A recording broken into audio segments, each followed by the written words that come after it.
Sean todas y todos bienvenidos a un lunes sobrenatural. Este conjunto de historias nos han llegado a través de las últimas semanas y estamos seguros que van a reunir a toda tu familia para que las disfruten con la luz apagada. Gracias a todo el Club de los Espantos, porque gracias a ustedes esta comunidad va creciendo día a día y también las historias que nos cuentan, nos narran y nos comparten para que todos tengamos en cuenta por lo que han vivido. Son esas historias las que se han contado a través de tantos años, en la mesa de tantas casas aquí en Durango, de tantas familias, y hoy salen a la luz esas historias, gracias a cada uno de ustedes, nuestros amigos y amigas sobrenaturales, quienes confían en nosotros para darle voz a esas historias que durante tantos años han estado solamente en tu casa. Hoy podemos compartirlas y tener en cuenta por lo que muchos de ustedes han pasado en casas en tantos lugares de la ciudad. Hoy comenzamos con 3 historias sumamente interesantes. Recuerda apagar la luz y estar cerca de tus seres queridos, porque así iniciamos este lunes sobrenatural. Algo que nos encanta de Contacto Sobrenatural, además de visitar y hacer investigaciones de campo, es escuchar a las personas. Las personas de todos los oficios nos han compartido historias que les han sucedido y son historias realmente impresionantes. En infinidad de programas, cada vez es más frecuente buscar las mejores historias con el único fin de tener más audiencia, simplemente de elevar los números de sus canales, de sus plataformas y sobre todo de sus programas. Aquí en Contacto Sobrenatural, desde hace muchos años, nos hemos dado a la tarea de escuchar, entender y sentir por lo que muchas personas han pasado en estos temas sobrenaturales. Para nosotros es realmente un privilegio platicar y entender a profundidad por lo que miles de personas a lo largo de tanto tiempo hemos tenido el honor de conocer y poder platicar con ellos y así entender que estos temas no son al azar. Les ha tocado vivir a personas realmente extraordinarias. Tal vez en tu familia siempre exista un familiar, una persona que destaque por cierta sensibilidad, o por qué no, son las personas especiales que del otro lado, del otro mundo, han sido elegidas para que esos seres se le manifiesten. Y es así como esas personas tienen ese encuentro con lo sobrenatural y nos dan un poco de luz al saber que estos eventos que les ha tocado vivir son tan reales que es difícil entender cómo los dos mundos, de los vivos y de los muertos, convergen. Esta noche vas a escuchar 3 historias de 3 amigos sobrenaturales quienes nos han compartido sus vivencias. Platicamos con ellos y realmente la única forma de entender cómo vivieron y sintieron no solamente el evento, para entender, para sentir, imaginarnos por lo que han pasado. Cada persona que ha tenido un encuentro con lo sobrenatural llega a tener una marca, no solamente en su psique, sus creencias, sus valores. Estos encuentros definitivamente llegan a cambiar la vida de esas personas, aunque parezca lo contrario. El mundo espiritual, cuando se hace presente en la vida de las personas, siempre deja una marca. Y así, con estas palabras iniciamos este lunes sobrenatural. La primera historia que nos comparte nuestro primer amigo sobrenatural tuvo lugar cuando él estudiaba en secundaria. A la edad más o menos de 13 años, fue cuando empezó a vivir estos eventos sobrenaturales en la noche. Nuestro amigo nos comparte que en su habitación dormía con 2 hermanos más, los 3 varones, pero solamente a él se le manifestaban este tipo de eventos. Tal vez a ti que nos estás viendo te parezcan un poco familiares. Son este tipo de eventos recurrentes que pasan en muchas casas sin saber realmente el motivo por el cual se manifiestan. Este tipo de eventos ocurren más veces de las que nos imaginamos y es justamente cuando los niños, los preadolescentes, están a punto de dormirse. Tal vez sea cuando los individuos están más vulnerables o tal vez, simplemente tal vez, son cuando estos seres toman más fuerza para manifestarse. tienen más energía de lo habitual. Es en la oscuridad, es en la noche, cuando todas las luces están apagadas, que se empiezan a manifestar lentamente. El caso de nuestro amigo en concreto empieza así. Me platicó que justo antes de irse a dormir, acostado en su cama, él sentía una respiración a su lado. Sabía perfectamente que no eran sus hermanos, porque los hubiera escuchado al momento de levantarse de sus camas. Con esa curiosidad empezó él a voltear lentamente, esperando ver a alguno de sus hermanos, intentándolo asustar, pero él no veía a nadie. Simplemente sentía como una respiración se iba acercando a él, y con ello un temor de sentir que algo extraño estaba sucediendo en su propia cama. Así empezó, con una respiración, el primer acercamiento. Siguieron pasando las noches y los días, y esa manifestación no solamente se quedó en una sola respiración. De ahí simplemente sentía él, en algunas ocasiones, que no se podía mover, lo que muchas veces llamamos que se nos subió el muerto. La ciencia ha intentado darle una coherencia a ese tipo de manifestaciones, pero quienes lo han vivido saben, y más aún, sin antes quedarse dormido, que eso no es un producto de la mente. Todo lo que se dice sobre la parálisis del sueño es realmente una tontería, porque acompañado de esa parálisis, un miedo profundo se apodera de ti.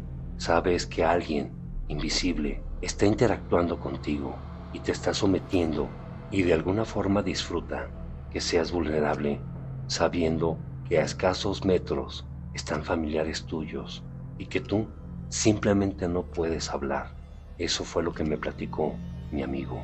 Sentir como ese terror impide que salga la voz, impide también que hagas movimientos. Es una especie de control en todo tu cuerpo. Solamente tus ojos y tus pensamientos los puedes controlar tú. ¿Qué tipo de seres son los que tienen ese tipo de control en las personas? Muchas veces creemos que cuando nos despertamos se produce esa parálisis del sueño, pero en este caso en concreto, nuestro amigo todavía ni siquiera se dormía, y justamente cuando él se acomodaba ya para dormir, sentía como esa energía lo paralizaba. Son de las experiencias más aterradoras que a cualquier persona, a la edad que sea, realmente lo paraliza a uno de miedo. No tener el control de tu cuerpo, ni siquiera expresar con tu voz lo que sientes. Tal vez dure unos cuantos segundos, pero créeme, en ese momento que lo sientes, ese momento se hace eterno. Y así él empezó poco a poco a caer en el juego de este espanto. Después nuestro amigo empezó a comprender que los juguetes que él tenía acomodados a un costado de su cama cambiaban de posición. Él no los veía, pero sabía que ese juguete ya no tenía la misma posición en la cual lo había él dejado, y durante mucho tiempo empezó a hacer ese tipo de pruebas, de dejarlos en cierto lugar, y aparecían movidos. Para sus hermanos, ese tipo de juguetes ya no despertaban en ellos interés. Son de esos detalles que los niños sí se fijan, y se fijan muy bien. Es cuando nosotros también pensamos que estos entes, que estos seres, se trasladan a ciertos objetos para empezar a tomar posesión de ese lugar en particular. Me comentó nuestro amigo Bull, a mí jamás se me movió un solo juguete cuando yo los veía, ni tampoco los escuché en la noche, pero sabía que si yo dejaba uno de esos muñecos en una posición después de un par de horas, sin que nadie entrara al cuarto, cambiaba automáticamente de posición. Ni siquiera yo le dije a mis padres y a mis hermanos de esto que yo notaba. A mí me llamaba mucho la atención este tipo de cosas, pero no sabía lo que estaba a punto de suceder en las próximas semanas. Nuestro amigo fue acosado por un ente, por un espíritu que no sabemos si es humano o de otra índole. Le llegaron a suceder 3 cosas que a él realmente le impactaron. Una de ellas fue cuando él estaba en el baño, justamente lavándose los dientes. Fue cuando la pasta dental que estaba enfrente de él se la arrojaron. Él pudo ver cómo esa pasta de dientes de repente le fue arrojada en dirección a él. Era imposible que una corriente de aire hiciera eso, ¿Qué más lo podía provocar sin un fantasma? Claramente salió corriendo del baño, todavía con pasta dental, y ahí fue cuando le platicó a su mamá lo que había ocurrido. Cuando regresaron al baño, esa pasta de dientes estaba justamente a los pies del lavabo. Ahí es cuando los padres siempre intentan calmar a los niños, diciéndoles que tal vez fue un accidente, pero aunque sean niños, ellos saben que ese tipo de cosas rompen todas las reglas de este mundo físico. Cómo un objeto sin movimiento puede ser lanzado hacia ti, estando tú enfrente de él. La segunda manifestación que él vivió en esa casa fue justamente una vez que se estaba bañando, un elemento esencial para que también las manifestaciones de índole paranormal se manifiesten con más poder, el agua. Justamente cuando él se estaba bañando, empezó a sentir un miedo inusual. Después de eso, las luces empezaron a parpadear, como si fuera realmente de película. Ese temor que él sentía fue creciendo, y en uno de los puntos más fuertes, la luz del baño se apagó por completo. Él no escuchaba nada, solamente sentía un miedo. ¿Pero un miedo a qué? Es cuando nuestros sentidos nos alertan que en los próximos segundos algo va a ocurrir, y justamente pasó eso. Él pudo escuchar como un animal con pezuñas corría por todas las direcciones del baño. Era un baño no tan grande, pero imagínate sentir y escuchar que un animal grande con pezuñas, con cascos como si fueran de caballo, está recorriendo todo el baño. Simplemente una cortina de hule no te permite ver lo que ahí, enfrente de ti, se está manifestando. Después de unos segundos, ese ruido tremendo se detuvo y nuevamente la luz regresó. Nuestro amigo inmediatamente salió del baño. Tan asustado, se sintió nuevamente vulnerable ante algo que realmente no tiene explicación.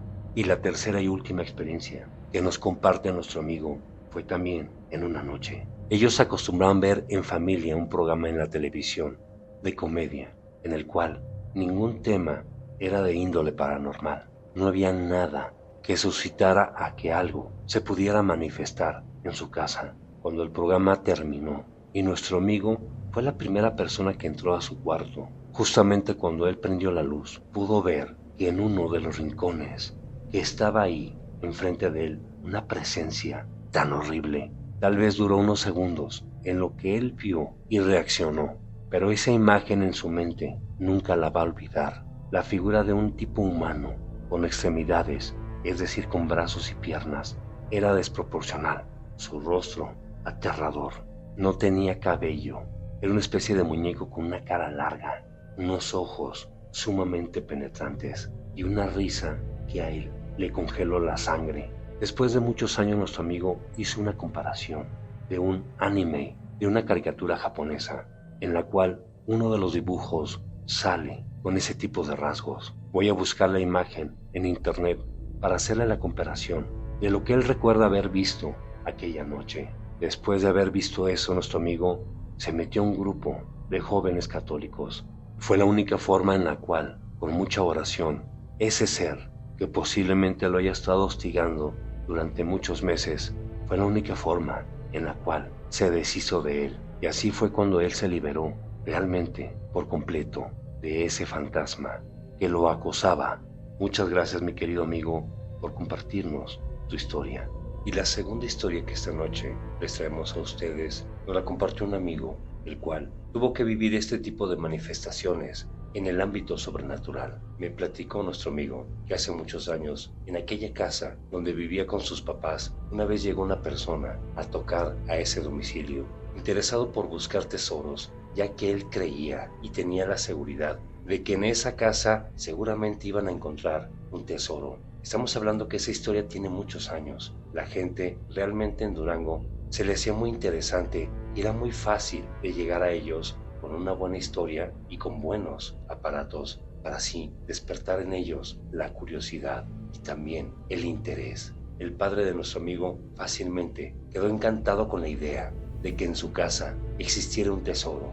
Poco a poco, esta persona fue realmente acercándose cada vez más y más a la familia, ganándose la confianza, hasta que llegó la fecha en la cual él se le hacía perfecto el intentar buscar ese tesoro. Nos platica nuestro amigo que durante el día el Señor llevó varios aparatos para buscar en distintas áreas de la casa. Buscó por todas las habitaciones, tanto en el suelo como en las propias paredes, y su ambición fue más allá. También él revisó los techos, ya que son clásicos de esas casas antiguas en la ciudad de Durango, vigas grandes, dignas de aquellas construcciones coloniales, pero ninguno de los aparatos que el Señor llevó le marcó algún indicio de que en ese lugar hubiera un tesoro. Era tal la ambición de esta persona que incluso el Señor llevó una ouija para intentar contactar con el espíritu de aquel fantasma que supuestamente custodiaba aquel tesoro. En este punto las personas nunca se detuvieron a considerar que se iba a hacer una invocación. La idea de sacar un tesoro, me platicó nuestro amigo, para su papá y su familia, la simple idea de pensar que en esa casa existía realmente un tesoro era maravillosa. Tan siquiera antes de tener una prueba fehaciente, ellos empezaron a planificar qué harían con ese dinero.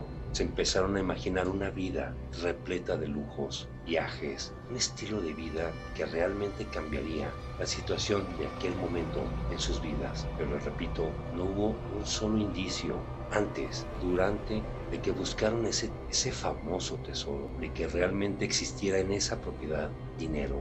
Realmente esta persona tal vez tenía esa virtud, por así decirlo, de endulzar los oídos de estas personas. Les prometía que en el pasado él había sacado en muchos lugares aquí en Durango varios tesoros ocultos y que por la zona en la cual estaba ubicada esa casa, lo más seguro es que hubiera mucho dinero. Y no solamente hablando de monedas de oro y plata, sino joyas, y por qué no, barras completamente de plata y de oro. El acceso fue total a la casa, incluso en la confianza de la familia. Esta persona habitualmente iba y se quedaba ahí por mucho. Es decir, esta persona casi ya vivía ahí, desayunaba, comía y cenaba en la propiedad.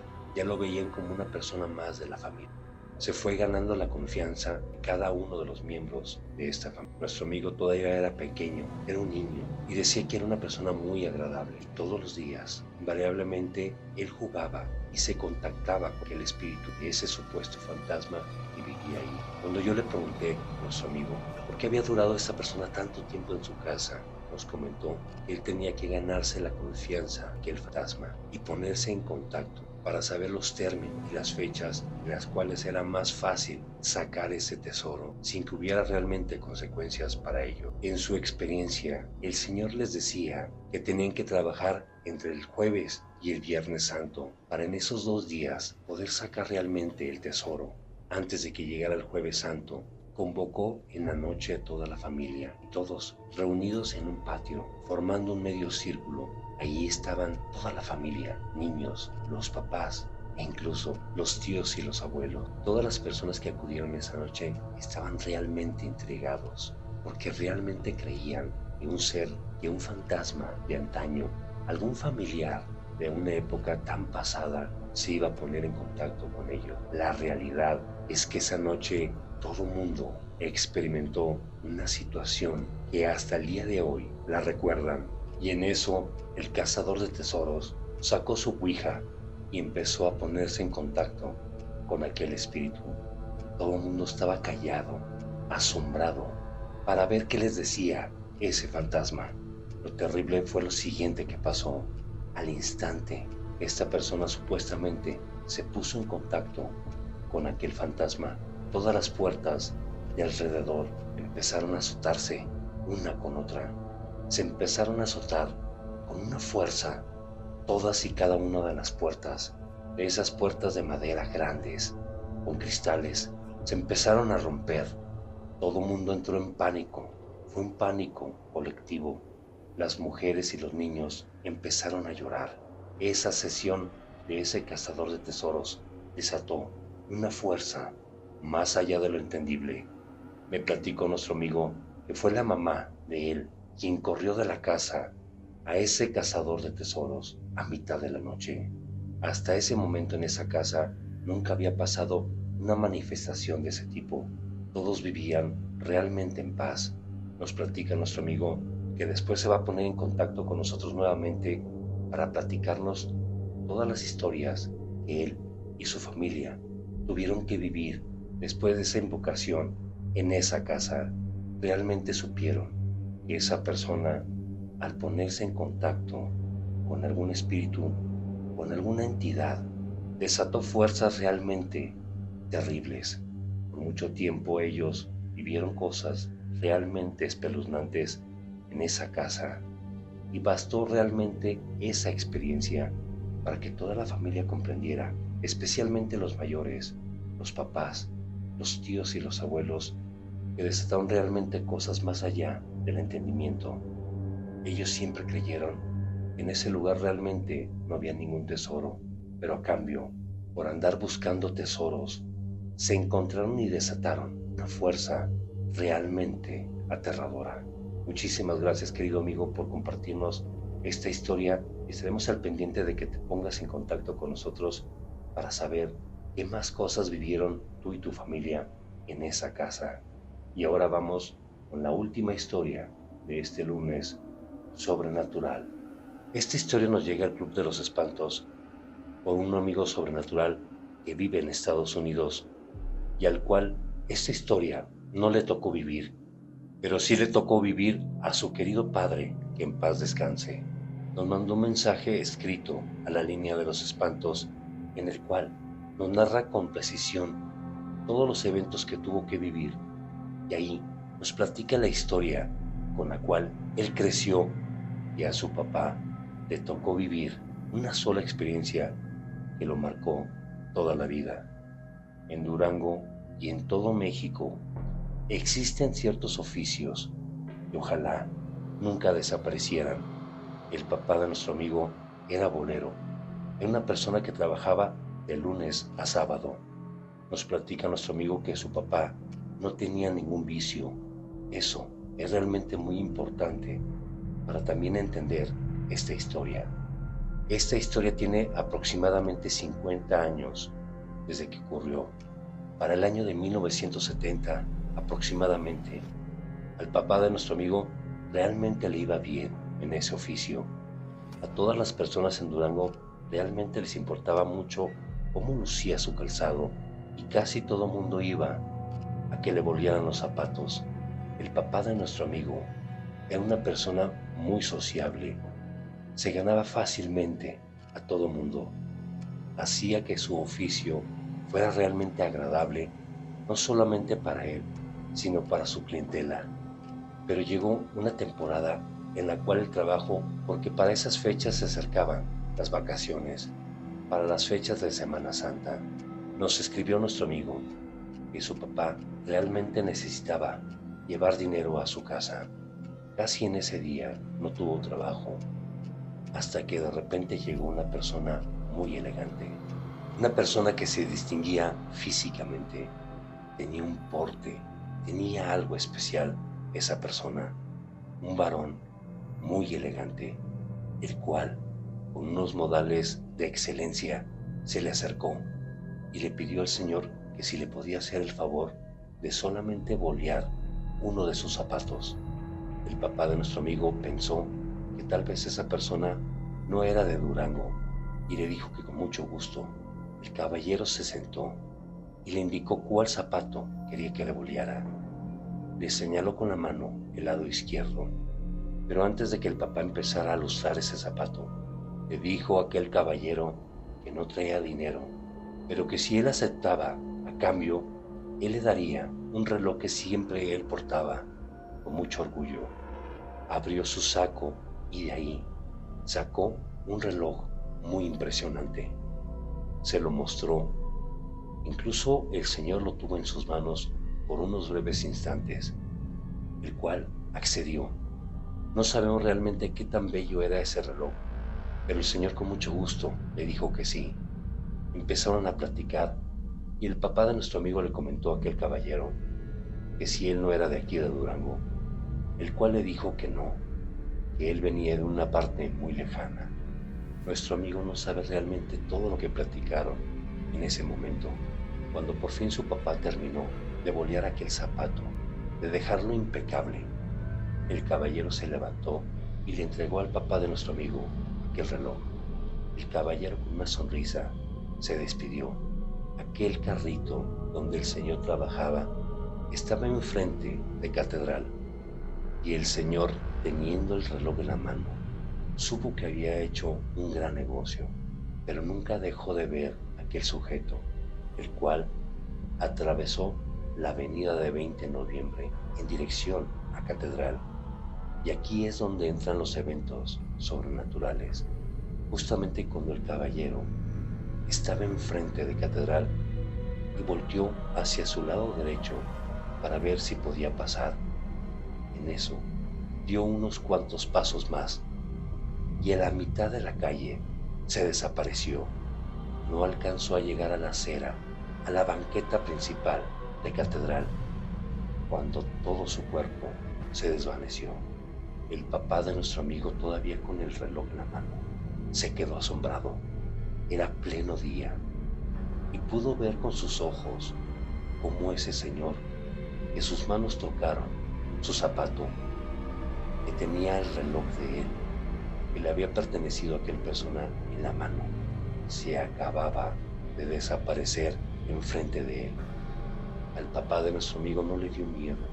Después de mucho tiempo, llegaron todo el mundo a opinar que tal vez sería aquel sujeto, el Catrín, por todo lo que englobaba esa persona, la personalidad, la elegancia, sobre todo que le había pedido que le boleara solamente el zapato izquierdo, y justo antes de llegar a la banqueta principal de enfrente de catedral se desapareció. Pero también el papá de nuestro amigo les dijo que tal vez sería un alma en pena y que lo único que quería era entregar, tal vez, su bien más preciado en ese momento. Fue una historia que a nuestro amigo siempre lo marcó, porque sabía que su papá no contaba mentiras. Sabía que su papá, además, era una persona que jamás le tocó vivir un evento como este. El señor en vida siempre apreció y valoró muchísimo ese reloj, y siempre, de broma en broma, le decía a su mujer que el día que él falleciera lo enterraran con ese reloj. Hace un par de años el papá de nuestro amigo falleció y nunca él preguntó qué pasó con ese reloj. Hasta hace un par de años le preguntó a su mamá que dónde había quedado ese reloj, y su mamá le dijo que ella respetó la voluntad de su papá y le cumplió haberlo sepultado con ese reloj. Pero nadie, a excepción de ella, le platicó eso. Pero ella se lo colocó en la parte interna de su traje, en el traje con el cual lo sepultaron. Solamente nos queda imaginarnos realmente quién habrá sido esa persona o ese personaje. En ese inter, toda la conversación que estas dos personas, estos dos caballeros, tuvieron. Muchísimas gracias, querido amigo, por platicarnos una historia que realmente es impresionante. Les agradezco por habernos acompañado esta noche. Los invito el próximo lunes a las 9 de la noche, aquí por Canal 12.1, el canal sobrenatural de Durango, para juntos conocer y entender las historias más sorprendentes que se han vivido aquí en la ciudad de Durango. Muy buenas noches, yo soy Bull y les deseo realmente que pasen muy buenas noches, y antes de que se apague esta pequeña luz, les deseo que esta noche ninguno de ustedes tenga pesadillas.